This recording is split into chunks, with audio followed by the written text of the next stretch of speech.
Ahora tocaremos los temas políticos. Javier Bedoya Vivanco y Carlos Bruce están con nosotros. Ellos son políticos experimentados, sobre todo han acompañado candidaturas. Y ahora veremos, ¿no es cierto?, qué nos dicen con respecto a el tema de la eventual candidatura de Nadine Heredia, pero de otros temas políticos interesantes también. Javier Bedoya, muy buenas noches. Buenas noches, ¿cómo está? Carlos Bruce, ¿cómo está usted? ¿Cómo le va? Bueno, cuéntenos, por favor, cuál es el pensamiento que ustedes tienen sobre este tema que se está planteando y en el cual, curiosamente, está como ingrediente el pronunciamiento del presidente del Jurado Nacional de Elecciones y del presidente del Tribunal Constitucional, nada menos. Javier Bedoya, ¿qué piensa? En primer lugar, creo que esto es una cosa que se viene inflando y que es uno de los temas predilectos de la prensa.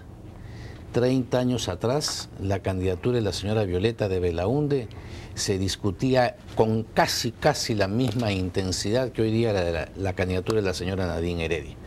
Es cierto que Acción Popular tenía varios alfiles y aspiraban a la candidatura relevando al término del gobierno de Belaúnde a Manuel Ulloa como Javier Álvaro Landini. Y por lo menos yo no vislumbro persona alguna dentro del humanismo que se vislumbre como posible delfín del actual presidente.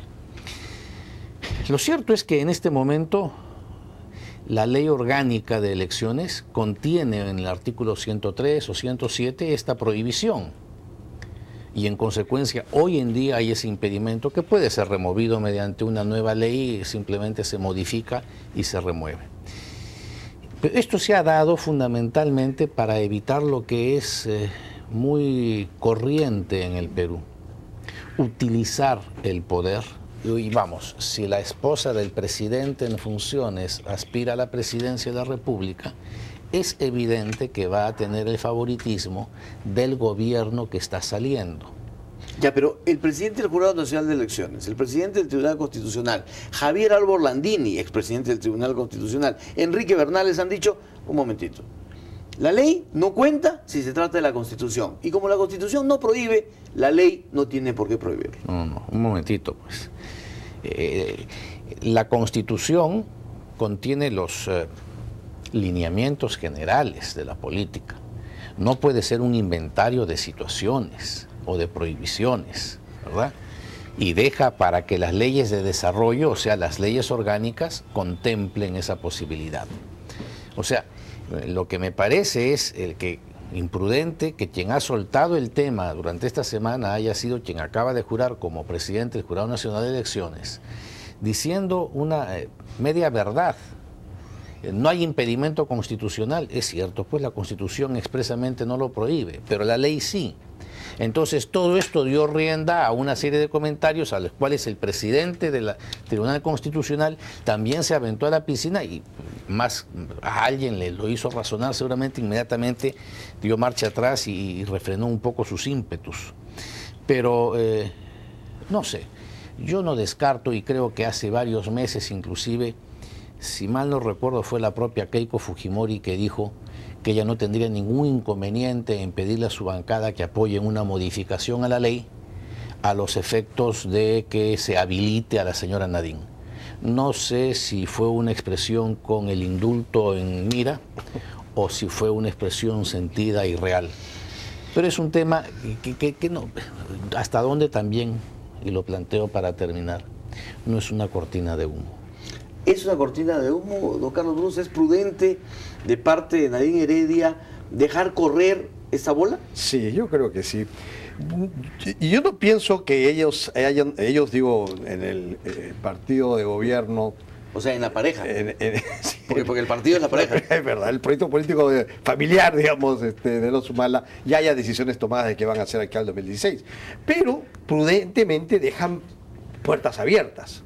Una posibilidad es que Nadine Heredia, que tiene una muy buena popularidad, que se maneja muy bien en su imagen, que es además hoy en día la segunda persona más importante dentro del aparato del Estado sin ser funcionaria pública. ¿Después del ministro de Economía? No, después el presidente, suponemos, Javier, intente presentarse como candidata.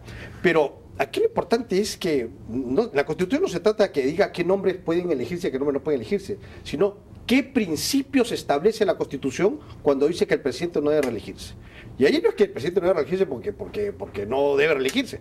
No, es que hay un principio que está defendiéndose, que es que el que esté en el poder no se presente a la reelección para que no utilice el aparato de gobierno en un país tan poco institucionalizado como el nuestro a favor de su candidatura. Entonces ellos dicen, bueno, pero no es él, es la esposa. Ya, pues es una palomillada. Si se presenta la esposa, se rompe el principio que está tratando de defender la Constitución.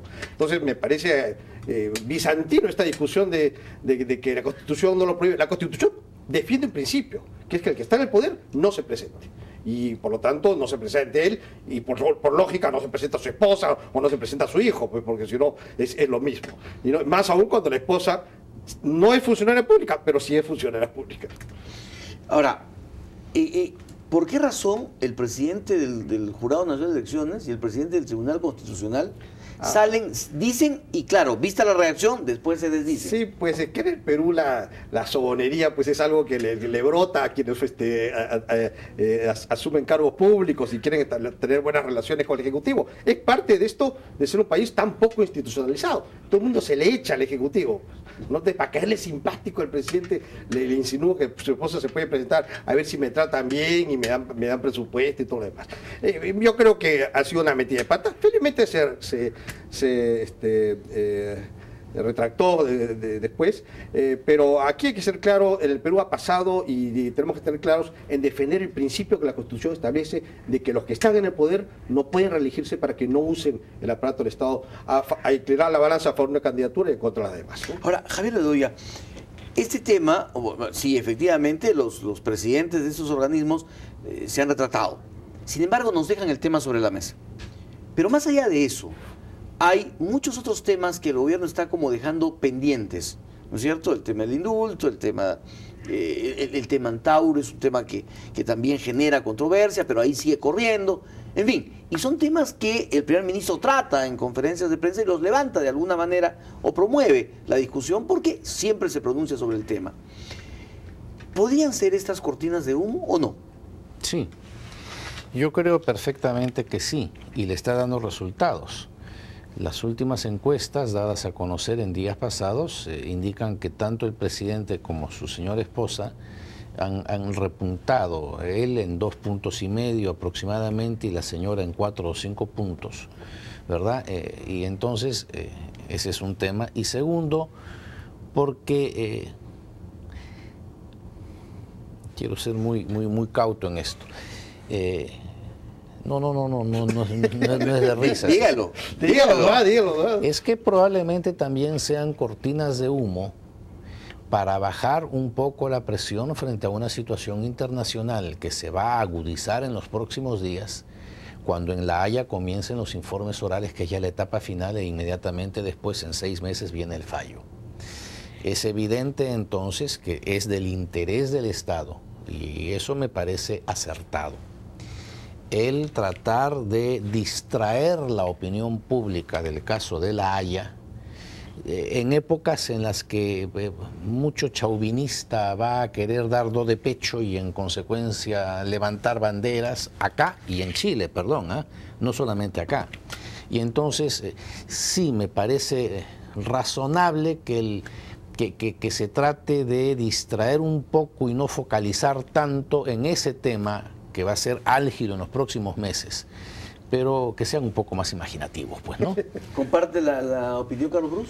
Puede ser, pero yo creo que más bien el gobierno, por lo que veo que van a hacer en las próximas semanas, va a levantar el tema de La Haya. Canal 7 va a transmitir en directo la locución que va a hacer el embajador Wagner en La Haya. Están viajando congresistas a estar presentes. Así que creo que la falta de imaginación del gobierno va por el hecho que van a levantarlo de La Haya. Y quizás coincido con Javier que es un error, porque efectivamente vamos a levantar expectativas. Pero creo que por ahí va la cosa. Ahora, hay que reconocer que el presidente Humala y su esposa se manejan bien en términos de imagen. Le está funcionando muy bien la estrategia del mudo, ¿no? Como le funcionó bien a Castañeda, le está funcionando al presidente.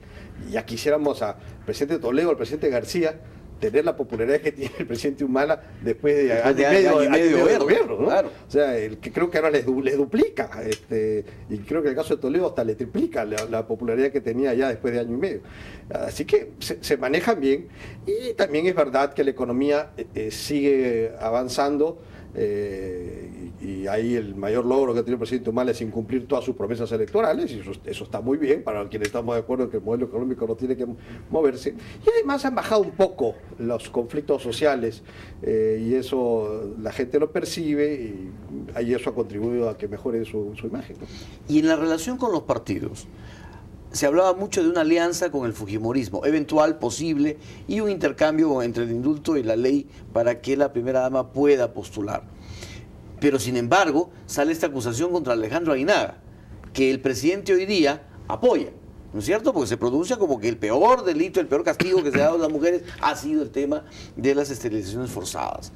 ¿Cómo entender entonces cuál es la conducta del gobierno con relación a los demás partidos o a la agenda política? Con los demás partidos yo creo que no tiene mayor acercamiento.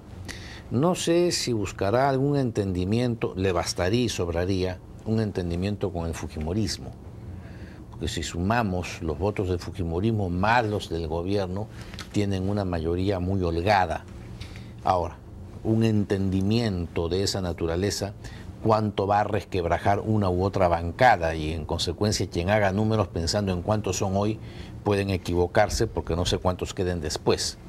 Pero lo cierto es que por lo menos hasta donde yo percibo en mi trato con otras gentes de diversas bancadas, el gobierno no tiene mayor acercamiento, no tiene mayor cercanía con otras bancadas. Puede ser que un ministro en un tema concreto converse con los jefes o los voceros. Más que con los voceros, converse, por ejemplo, con la gente más representativa de un partido al interior de una comisión, que es la que tiene que dictaminar. Pero más allá de eso, no hay mayormente aproximación del Ejecutivo hacia el Legislativo. Entonces, ¿le basta con su propio silencio y su propia actitud al gobierno para tener los niveles que tienen las encuestas? Sí, sí, y es curioso. Es un gobierno bien cerrado en ese sentido. Le basta su alianza con Toledo para lo que le da pues una mayoría muy con las justas, pero le basta con eso. Y no va a arriesgar tomar alguna medida que pueda romper esa alianza. En ese sentido, el tema del famoso indulto, para mí me queda clarísimo que lo que fue un lapsus del presidente que aceleró todo el proceso y que no tiene intención de darlo en lo absoluto. El señor Toledo se ha convertido para este gobierno lo que el señor Fernando Olivera era para Toledo hace unos años. Así es, en buen romance es eso. Y tal es así que en una conversación entre el presidente Humala y el presidente Toledo, no sé si en el fragor de los cafés, le ofrece la Defensoría del Pueblo a Toledo, y Toledo sale a decir, bueno, ahora vamos a apoyar a Fausto Alvarado, y se rompió todo el acuerdo para elegir el Defensor del Pueblo, como si eso fuera algo que una decisión puede tomar dos bancadas, los dos de expertos, porque se necesita una votación tan amplia que tienes que abrir el espectro. Entonces, una de las razones, por ejemplo, por las cuales no se puede elegir estos altos funcionarios, es porque los que lideran hoy día el Congreso, y que además lideran el gobierno, no son capaces de conversar con el resto de las fuerzas políticas y crear consensos. No hay liderazgo, no hay diálogo. Yo también coincido con Javier, no hay ninguna conversación ni formal ni informal entre gente del Ejecutivo con organizaciones políticas que no sean las del gobierno. Pero eso aísla un poco al gobierno. Ya, pero entonces, ¿estamos yendo bien o le está yendo bien a la pareja presidencial? Le está yendo bien. ¿A ellos? ¿Y al país? También, el país, mira, por esta forma, pudo ser mucho peor, ¿no? Digamos, en ese sentido, yo me doy por satisfecho que felizmente las cosas cambiaron y están yendo por un ritmo mucho mejor del que nos esperábamos. Que podrían ir mucho mejor, por supuesto. O sea, mira, estamos en un país que no vivimos, por lo menos yo, de que salió de la universidad. Un presupuesto de 108.000 millones que vamos a aprobar. Cuando Toledo entró al gobierno, el presupuesto era 38.000. Fíjate la cantidad de plata que hay. el Estado devuelve 10, 12 mil millones de soles al año que no puede gastar, y tenemos recursos para hacer esas grandes reformas como la reforma de la educación, la reforma de salud, invertir en infraestructura para de una vez saltar a ser un país. Y no se hace por falta de gerencia, por falta de capacidad operativa, que eso es culpa ya de varios gobiernos, pero en se nota que es un gobierno que ha cambiado, ha virado a lo que pensaba hacer, y tiene un equipo de gente que recién se conoce, ¿no? Gente que, inclusive muchos de ellos postularon en listas o están apoyando listas que eran adversarios del candidato Humala. Ahora, Javier Bedoya, ¿y la oposición qué? ¿Desapareció?